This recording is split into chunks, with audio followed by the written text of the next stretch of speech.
Hello बच्चों, आज हम क्लास 12 भूगोल विषय के मानव भूगोल से अध्याय 3 लेंगे, जिसका टॉपिक है जनसंख्या संगठन।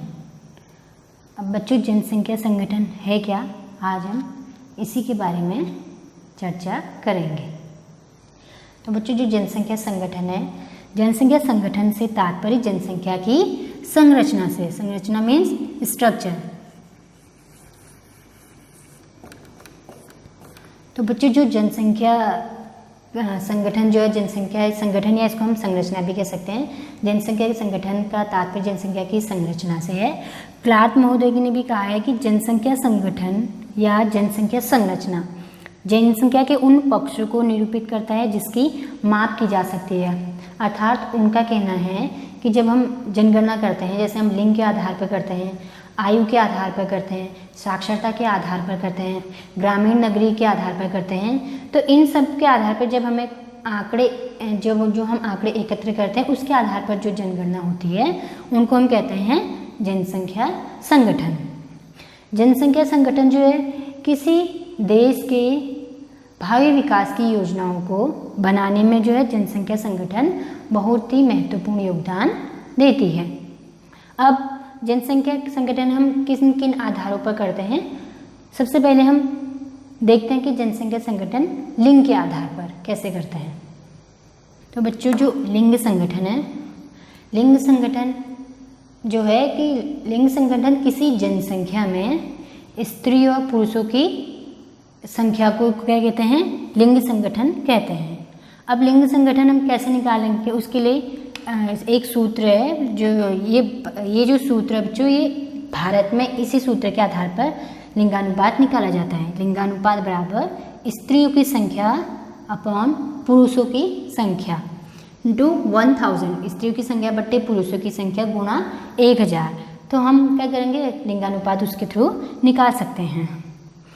वर्ष 2011 में आप देखेंगे कि जो भारत के जो राज्य और केंद्र शासित प्रदेश हैं उनको मिला के जो फर्स्ट नंबर पर जिसका लिंगानुपात सर्वाधिक था, 2001 में भी केरल जो था पहले स्थान पे था, आज भी 2011 में भी केरल क्या है, प्रथम स्थान पे है।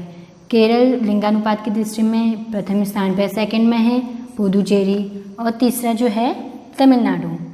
बच्चों, विश्व में जो लाटविया में जो है सर्वाधिक जो है लिंगानुपात है 1187।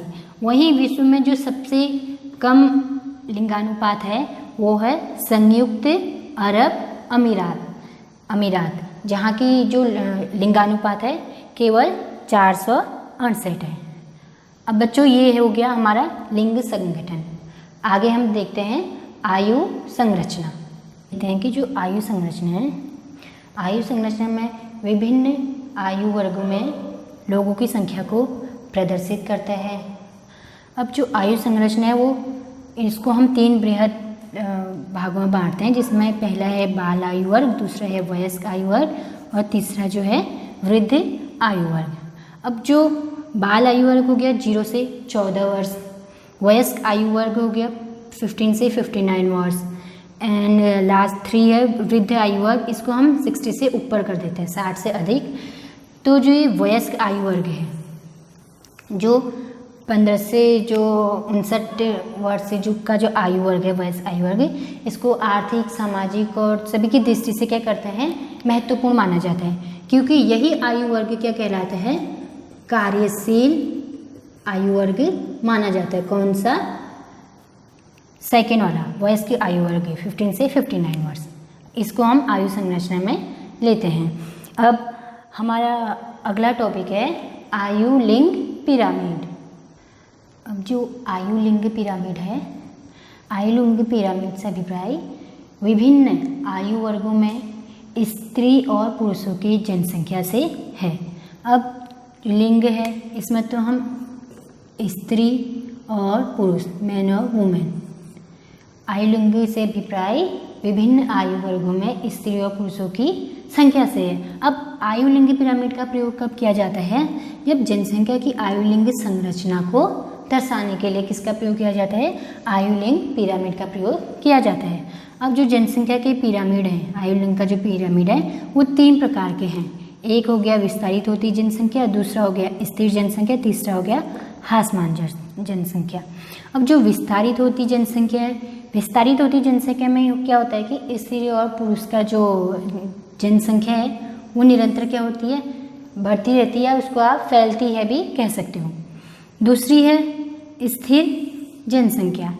स्थिर जनसंख्या जैसे नाम से ही हमें लग रहा है कि एक जगह पे रहना, तो इसमें क्या होती है, आयुलिंग जो है मतलब स्त्री पुरुष का जो अनुपात है स्थिर रहता है। थर्ड है हमारा ह्रासमान। ह्रासमान मतलब कमी आना, तो इसमें क्या होता है, स्त्री और पुरुषों की जनसंख्या में निरंतर कमी आती रहती है। तो जो विस्तारित होती जनसंख्या है यह अधिकतर नाइजीरिया में देखने को मिलता है। स्थिर जनसंख्या जो है ऑस्ट्रेलिया में देखने को मिलता है, एवं जो ह्रासमान जनसंख्या है स्त्री पुरुषों का अनुपात वो जापान में देखने को मिलता है। अब बच्चों हमारा अगला टॉपिक जो है वो है ग्रामीण नगरीय संगठन। तो बच्चों जो जनसंख्या के ग्रामीण और नगरीय विभाजन है वो उनके निवास स्थान के आधार पर उनका विभाजन होता है। तो ग्रामीण और नगरीय विभाजन एक दूसरे से सामाजिक और आजीविका की दृष्टि से सामाजिक दक्षताओं में एक दूसरे बिल्कुल क्या होता है, भिन्न होता है। हम अर्थात संक्षेप में ये भी कह सकते हैं कि जो ग्रामीण जनसंख्या है अधिकतर वो प्राथमिक क्रियाकलापों पर निर्भर रहती है, प्राथमिक क्रियाओं पर, जैसे मत्स्य पालन, मुर्गी पालन, खनन इत्यादि। और जो नगरीय जनसंख्या है वो अधिकतर क्या होती है, नगरों में निवास करती है एवं उनकी अधिकतर जनसंख्या जो होती है वो कार्यशील जनसंख्या होती है। लेकिन जो नगरीय जनसंख्या है वो किन पर निर्भर रहती है, वो प्राथमिक जो क्रियाकलाप हैं उन पर आश्रित रहती है। जैसे एग्जाम्पल के तौर पर आप ले सकते हैं, हमने क्या कहना है, आटे की चक्की खोलनी है, वो जो आएगा चक्की तो आ जाएगा उद्योग में, लेकिन उसके लिए हमें गेहूँ कहाँ से मिलेंगे, प्राथमिक क्षेत्रों से ही मिलेंगे। तो बच्चों अगला टॉपिक है हमारा साक्षरता। साक्षरता आप ले सकते हैं कि किसी भी देश के जो आर्थिक सामाजिक, हम अपने ऊपर ही ले सकते हैं कि रहन सहन की जो अच्छी दशाएं होती है वो हमें किससे मिलती है, साक्षरता से ही मिलती हैं। साक्षरता से ही किसी देश का जो विकसित अर्थव्यवस्था कहते हैं और विकासशील अर्थव्यवस्था है, अल्प विकसित अवस्था है। तो जो विकसित अर्थव्यवस्था वाले देश हैं आप देखेंगे वहाँ का जो लिटरेसी रेट होता है, साक्षरता दर होता है, हमेशा क्या होता है, उच्च रहता है। तो साक्षरता किसी भी देश को क्या है, विकसित करने में बहुत सहायक होती है। अगला टॉपिक इसी में हमारा है व्यावसायिक संरचना।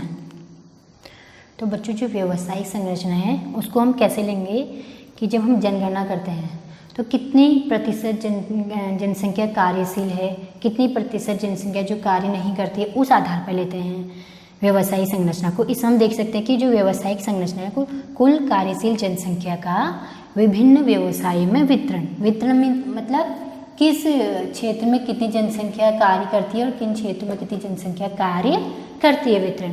जैसे कुछ प्राथमिक क्षेत्र पर होंगे, कुछ उद्योग धंधों में होंगे, कुछ बिजनेसमैन होंगे, उस आधार पर लेते हैं। अब इसी व्यवसायिक है जो व्यवसाय के प्रकार, इसको हम 3 भागों में देखते हैं, प्राथमिक एवं द्वितीयक और तृतीयक। अब प्राथमिक जो व्यवसाय है उसमें किस तरह के कार्य किए जाते हैं, द्वितीयक व्यवसाय जो उसमें किस तरह के कार्य किए जाते हैं, तृतीयक व्यवसाय क्या है, इसमें किस तरह के कार्य किया जाते हैं। अब जैसे प्राथमिक क्रियाकलाप में हम देखते हैं मत्स्य पालन हो गया, खनन हो गया, कृषि हो गए और लकड़ी काटना हो गया, जंगली वस्तुओं को एकत्र करना। मतलब इसमें जो प्राथमिक व्यवसाय में जो कार्यशील जनसंख्या होगी उनका सीधे सीधे संपर्क किससे होता है, प्रकृति से। ध्यान में रखना बच्चों, जो प्राथमिक व्यवसाय में जो कार्यरत जनसंख्या होती है उनका सीधे संबंध प्रकृति से होता है। एवं जो द्वितीयक व्यवसाय में लगे होते हैं इनमें आएंगे हमारे विनिर्माण उद्योग और गृह निर्माण, सड़क निर्माण, इसलिए हमारे आएंगे द्वितीयक उद्योग में। लेकिन द्वितीयक व्यवसाय भी पूर्णतः किस पर निर्भर रहता है, प्राथमिक क्रियाकलापों पर। अब बिना हम कोई भी उद्योग खोलते हैं उसके लिए कच्चा माल हमें कहाँ से मिलता है, प्रकृति से ही मिलता है। तो बिना प्राथमिक कार्य के द्वितीयक व्यवसाय नहीं है और बिना द्वितीयक व्यवसाय के तृतीयक व्यवसाय शुरू नहीं है। अब तृतीयक व्यवसाय में कौन कौन से कार्य आते हैं, जैसे परिवहन हो गया। अब हमने यहाँ से कच्चा माल मिला प्राथमिक से, द्वितीयक में उद्योग धंधों में आई। अब उद्योग धंधों में हमने क्या करते हैं, बड़े बड़े उद्योग खोल दिए, सामान्य फैक्ट्रियाँ बना दी, चाहे हमने चीनी मिल की स्थापना कर दी। लेकिन चीनी आगे को एक क्षेत्र से दूसरे क्षेत्र या एक देश से दूसरे देश में व्यापार करने के लिए व्यवसाय के माध्यम किसके माध्यम से जाएंगे, वो जाएंगे तृतीय क्रियाकलापों में लगे जो व्यक्ति होंगे उनके थ्रू जाएंगे। कैसे, इसमें हम ले लेंगे परिवहन, ले लेंगे संचार, ले लेंगे। बिना परिवहन के, बिना गाड़ियों के, बिना यातायात के साधनों के हम कोई भी सामग्री को एक स्थान से दूसरे स्थान तक नहीं पहुंचा सकते हैं। एवं संचार भी तृतीयक में माना जाएगा, तृतीयक व्यवसाय में। कुछ लोग क्या करते हैं, अगर हमें कहीं किसी चीज़ की डिलीवरी करनी है उसके लिए भी हम पहले कॉन्टैक्ट बनाए रखते हैं कि अगर हम पहले ही वहाँ यातायात के सामान पहुँचा, मतलब कि यहाँ से हमने चीनी डायरेक्ट तृतीयक व्यवसाय में वहाँ पहुँचा दिया, अगर वहाँ ऑलरेडी चीनी है तो हमारा उतना पेट्रोल का खर्चा भी जाएगा। तो इससे अच्छा क्या है, पहले संचार के माध्यम से पता कर ले कि वहाँ कितनी चाहिए, कितनी क्वांटिटी चाहिए। उसके आधार पर हम क्या करते हैं, वो सामग्री जो होती है तृतीय व्यवसाय तक पहुँचाते हैं। बच्चों ये हो गए व्यवसाय के प्रकार। पर ये ध्यान में रखना है, जो तृतीय व्यवसाय है द्वितीयक पर निर्भर रहता है, द्वितीयक जो है प्राथमिक पर निर्भर रहता है। तो बच्चों आपका जो ये जनसंख्या संगठन है, इसका सबसे इम्पोर्टेंट टॉपिक जो था ग्रामीण नगरीय संगठन, उसको जो है अच्छे से पढ़ लेना, समझ लेना फिर से। वही आपका सबसे इम्पोर्टेंट टॉपिक है, वो अक्सर एग्जामों में भी आता है। तो बच्चों आपका ये टॉपिक जो है यहीं पे ख़त्म होता है। धन्यवाद।